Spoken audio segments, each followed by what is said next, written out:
It's a very interesting question. What makes a great chef? It's really hard to really pinpoint any one thing. You all know that there are so many details involved in what we do and so many individuals involved in what we do. So a great chef is really supported by so many others. So I think what makes a great chef is surrounding yourself with those of like-mindedness, with a common vision, common goals, and in many ways are much smarter than you are. That is the voice of Chef Keller, or Chef Thomas Keller, and he'll be giving us 7 super tips on today's Super You podcast.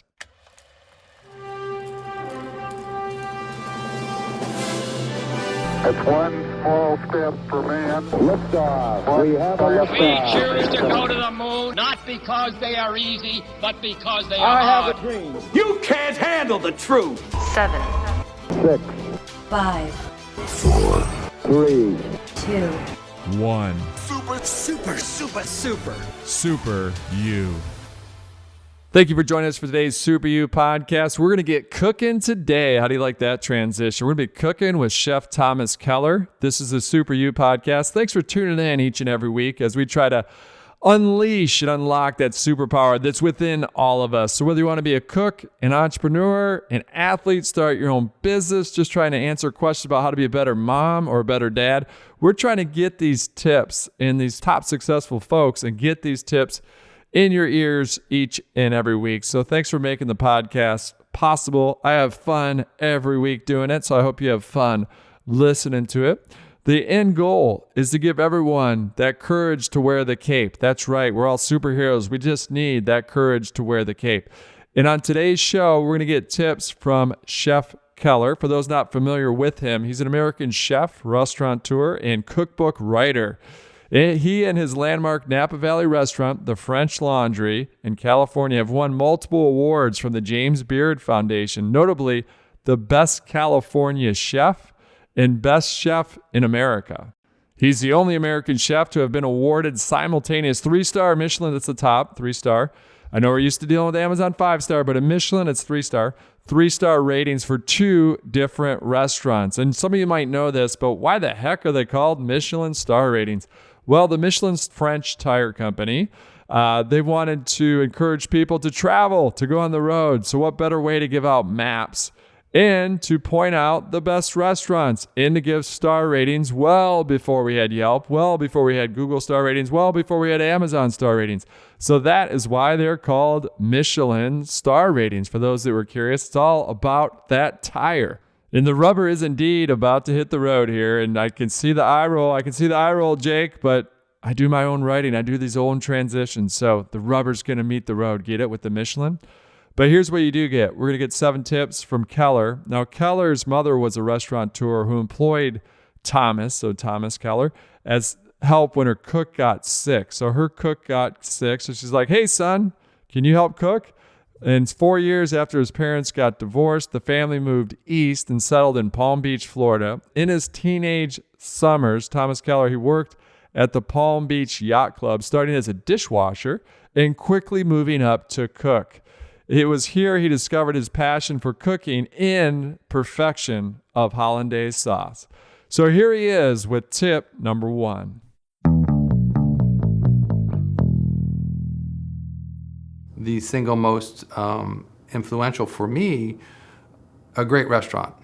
Was it a restaurant that was breaking new ground? No. Was it a restaurant that was progressive and contemporary? Not necessarily. It was a restaurant that was extraordinarily consistent, and great restaurants have to be consistent. We can all cook. There's a lot of great chefs out there who can do a lot of great things, but to be consistent 300 days a year, lunch and dinner over and over and over and over again, is really, for me, what defines greatness. It's the one-hit wonders or one-hit wonders. To be there for a long time, to be impactful for a long time, to have a team that continues to evolve, to have guests that continue to come to your restaurant, to have that relationship with your partners or your suppliers. Those are really, really important things for me in a restaurant.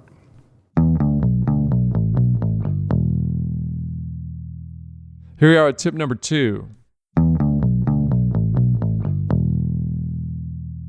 Great. I know from a personal experience how your expectations can actually diminish an experience. My first 3-star experience in France was just like that.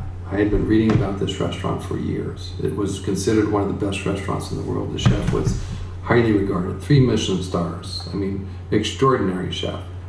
And I went to his restaurant, had lunch on my way to Arbois, and I left thinking, wow, what's so great about that, right? He served me pigeon and peas with morel mushrooms. We had a beautiful foie gras to start. We had, I forget the dessert. And I realized 3 or 4 months later that it was a perfect meal. And it was my expectations that got in the way of my experience. This was my first 3-star restaurant, and I walked in there thinking that, I don't know what I was thinking. I was thinking that, I don't know, fireworks, I don't know, whatever. And it just didn't happen. But in retrospect, it was beautiful. The pigeon was beautiful. The peas were just so perfect. The morel mushroom, everything was just right. And I didn't appreciate it.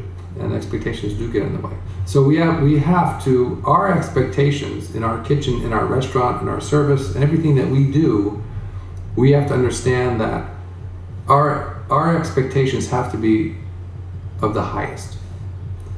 The highest priority for us is that we are able to reach our own expectations. And if we do that every day, then that's the best we can do. Here we are at tip number 3. The real reason that I cook, and that's nurturing people, because we know we try to do the best that we can. We try to cook at a very, very high level for a lot of different reasons. But at the end of the day, it's nurturing people in many different ways, not just physically, but emotionally as well. And then I realized it wasn't just about nurturing our guests. They were almost a byproduct of what we do. Because once the plate leaves the kitchen, who knows what happens to it? It's about nurturing ourselves and that experience in the kitchen. See, it's not about food at all, but it's about the experience that we share with one another that compels us to continue to do what we do every day. And it's not a job, believe me, it's a lifestyle.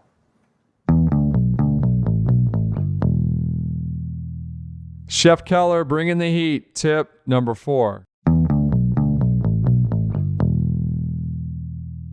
It's a very interesting question. What makes a great chef? It's really hard to really pinpoint any one thing. You all know that there are so many details involved in what we do and so many individuals involved in what we do. So a great chef is really supported by so many others. And so I think what makes a great chef is surrounding yourself with those of like-mindedness, with a common vision, common goals, and in many ways are much smarter than you are. Remember that. Always work with people that are much smarter than you are. The only way to really get better is to play with those who can teach you and be better. So what I've tried to do in my entire career is surround myself with talented people, to realize the things that I didn't know. Some of my past failures were results of me thinking I knew how to do everything. I had a restaurant in New York City in the early 80s called Raquel. I thought I could be the chef, I thought I could run the dining room, and I thought I knew how to be a bookkeeper. I certainly could run a kitchen, but I didn't know anything about the dining room, nor did I know anything about bookkeeping, finances. So ultimately, the restaurant failed. When I opened the French Laundry, I realized my mistakes, the mistakes I had made, and corrected that by hiring Laura Cunningham's here today, hiring Laura Cunningham to run my dining room, and having a proper person who knew about finances. So make sure that you surround yourself with those individuals who can help you, who can support your goals, and who have the same goals themselves. Chef Keller getting saucy with tip number 5. I didn't think of it. And you realize that that those individuals that are around you, and I always listen to people, and I always like the idea of team, and I like the idea of collaboration. And many of the ideas that I have aren't necessarily my ideas. They're other people's ideas. And I think one of the things that I'm able to do is give others the confidence and courage to express ideas. I think we've all been in those environments where we've been either prevented or we're afraid to express our ideas to our supervisors. I try to give the opportunity for anybody to say whatever they want, as I want them to have an impact. And there was a woman at the time when I was building Per Se, and that was with us, that was actually doing her doctorate thesis for the other school in California, we won't name it. And she spent 2 years with us studying our business and at French Laundry, and she actually published a book on it. And she became a close friend. And I didn't know what I was going to do when I was opening Per Se as it relates to how I was going to open Per Se and maintain and continue to operate the French Laundry. And she got to know me so well, we would sit and talk, and we were sitting in the garden one day, and she said, Thomas, I know you've been struggling with this, but it's very obvious to me what you should do. I said, Rebecca, what is that? She said, just close the French Laundry. I thought, wow, what an idea. Just close the French Laundry. Now, from a business point of view, you're going to close a restaurant that's doing, over $1 million a month in business, and you're going to close it for 5 months to go open another restaurant, which has nothing to do with the partners of the original restaurant, right? I mean, so you're a partner of the French Laundry. You go, wait a minute, why would you do that? Well, we're going to do that for a number of different reasons. We're going to do that because if we do this successfully in New York City, it's going to have a very positive impact on the French Laundry. It's going to give us the opportunity to really have this cultural exchange between two restaurants that has never been done before. So we did that. We closed the French Laundry. We moved 30 individuals, like Noah's Ark. We moved 30 staff members from the French Laundry from different departments that were intended to go to New York temporarily to help inoculate this team in New York, and then they'd come back and open the French Laundry. And that's exactly what we did. And to this day, it established such a strong foundation for that restaurant that almost immediately it became one of the best restaurants in New York City, and ultimately considered one of the best restaurants in the country. Just as he mixes it up in the kitchen and with his sauces, he's mixing it up here with the tips that he's been giving us. And we're going into what tip number? Tip number 6 from Chef Keller.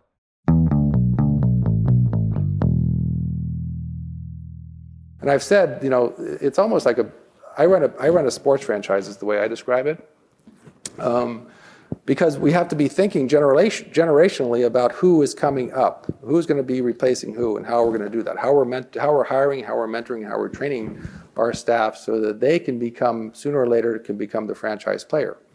And ultimately then let them go and become their own business. That's the ultimate goal, is to actually push them out so that they can start their own restaurants and be successful on their own.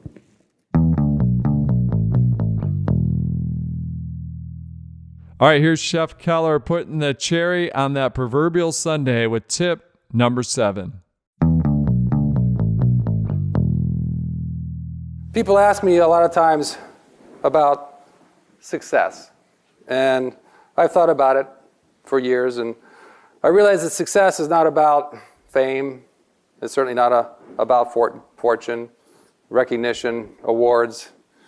It's about memories. It's about the memories that we collect throughout our lives. And I'm sure each one of you have wonderful memories about things that you've done in your life, and a lot of that was about success. That defined success for me.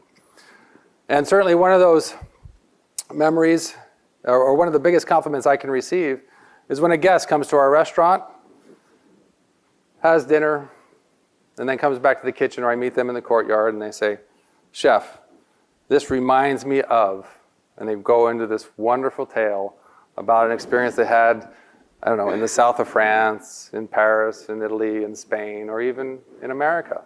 A great experience they had in another restaurant. And I can only hope that that individual goes on and has another great experience and says, "This reminds me of the French Laundry."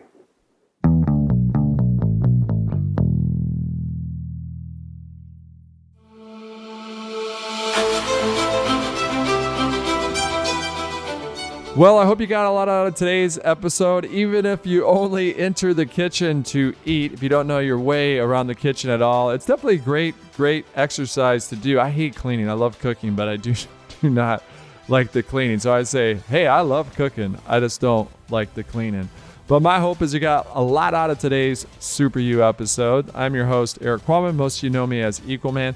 This show is put together. It's all put in the oven by Jake Bryn, Maritza Gutierrez, and of course, Kelsey Gomez. But it's not possible without you, the listener, so thanks for tuning in each and every week. I'd love to hear from you, so feel free to send in your favorite recipe. It'd be kind of cool for us to have Equal Man's book of recipes, or just post it out there online at the Super You podcast, just all the great recipes that you have, your best of the best. Because imagine if we took the best from each and every household, how amazing that lineup of food would be. So again, this is Equal Man, reminding all of us, until next time, until you tune in next time, it's all about having that courage to wear the cape. It's about unlocking that superhero that's within all of us. And it's also about remembering that it's not what we take from the world, it's what we leave behind.